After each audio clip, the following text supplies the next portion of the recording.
नमस्कार। आज हम एक बहुत ही दिलचस्प स्रोत देख रहे हैं। ये श्री ब्रह्म पुराण की महिमा और उसके उपसंहार के बारे में है, जैसा लोमहर्षण जी ने सुनाया था। इसमें यह भी है कि कैसे महर्षि व्यास ने पुराने जमाने में मुनियों को ये सुनाया था।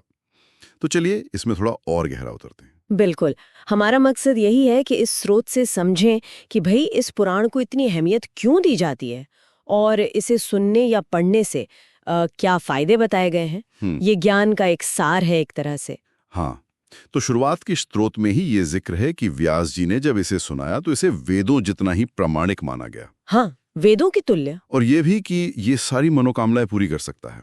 मुनि लोग तो सुन के बड़े खुश और मतलब हैरान भी हुए। हाँ, और दिलचस्प बात यह भी है कि इसमें सिर्फ कहानियां ही नहीं है, बल्कि इसकी बनावट पर भी जोर है।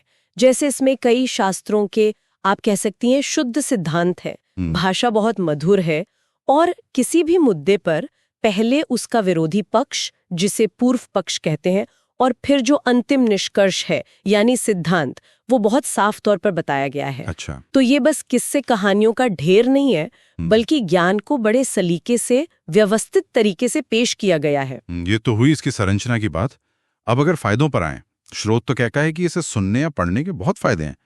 पापों का नाश, हाँ, धन, सुख, नाम, शोहरत, ताकत, अच्छी सेहत। अरे ये तो लिस्ट काफी लंबी है। बिल्कुल, लिस्ट तो लंबी है। और ध्यान देने वाली बात यह है कि ये फायदे सबके लिए हैं। मतलब चाहे कोई गृहस्थ हो या सन्यासी या ब्रह्मचारी। अच्छा, सबके लिए? हाँ, सबके लिए। यहाँ तक कि अलग अलग वर्णों के लिए भी खास फायदे बताए गए हैं। जैसे ब्राह्मणों को विद्या, क्षत्रियों को युद्ध में जीत, वैश्यों को कभी न खत्म होने वाला धन और शूद्रों को सुख। तो इससे लगता है कि इसे सबके लिए मतलब सार्वभौमिक रूप से लाभकारी माना गया। और कुछ तुलनाएं भी दी गई हैं, वो तो बड़ी मजेदार हैं। हाँ, वो तुलनाएं काफी महत्वपूर्ण है। जैसे लिखा है कि प्रयाग, पुष्कर या कुरुक्षेत्र में उपवास करने का जो फल है, हाँ, या फिर 1 साल तक रोज अग्निहोत्र करने का फल, हाँ, वही फल सिर्फ इस पुराण को सुनने भर से मिल जाता है। ये तो मतलब काफी बड़ी बात कह दी गई। हाँ, ये तुलनाएं असल में इसके आध्यात्मिक महत्व को, इसकी जो स्पिरिचुअल वैल्यू है, उसे दर्शाती हैं। स्रोत ये भी कहता है कि इसके पाठ या श्रवण से रोग दूर होते हैं, बंधन से मुक्ति मिलती है, डर खत्म होता है, यहाँ तक कि पिछले जन्मों की बातें याद आ सकती हैं, और अंत में मोक्ष यानी विष्णु धाम की प्राप्ति भी संभव है। अच्छा, मोक्ष तक की बात है इसमें? हाँ, मोक्ष तक। अंत में ये स्रोत एक और बात पर बहुत जोर देता है, धर्म का महत्व। हाँ, ये बहुत महत्वपूर्ण बिंदु है। कहा गया है कि धन दौलत, रिश्ते नाते, ये सब तो आते जाते रहते हैं, टिकते नहीं। परलोक में यानी मरने के बाद सिर्फ धर्म ही इंसान का सच्चा साथी और मददगार होता है। बिल्कुल सही। ये वही बात है कि जो शाश्वत मूल्य है, जो हमेशा टिकने वाली अच्छी बातें हैं, उनकी कीमत दुनिया की क्षणिक चीजों से कहीं ज्यादा है।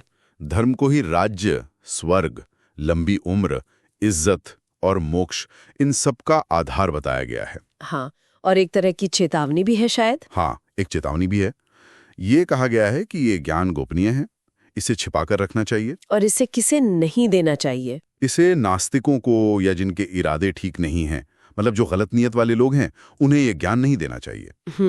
तो अगर हम सब बातों को समेटें तो ये स्रोत ब्रह्म पुराण को ज्ञान, पुण्य और बहुत सारे फायदों का एक तरह से खजाना बताता है। हाँ, और इसमें धर्म को सबसे ऊंचा स्थान दिया गया है। बिल्कुल, ये सिर्फ एक धार्मिक ग्रंथ का वर्णन नहीं है, बल्कि ये जीवन जीने के मूल्यों और हमारी प्राथमिकताओं पर भी एक नजरिया पेश करता है। तो यहाँ श्रोताओं के लिए एक विचार छोड़ते हैं।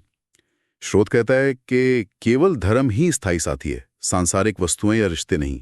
आज के समय में जब हम सब इतनी भागदौड़ में लगे हैं, क्या ये विचार हमें अपनी जिंदगी की प्राथमिकताओं पर, मतलब क्या जरूरी है क्या नहीं, इस पर दोबारा सोचने के लिए प्रेरित करता है।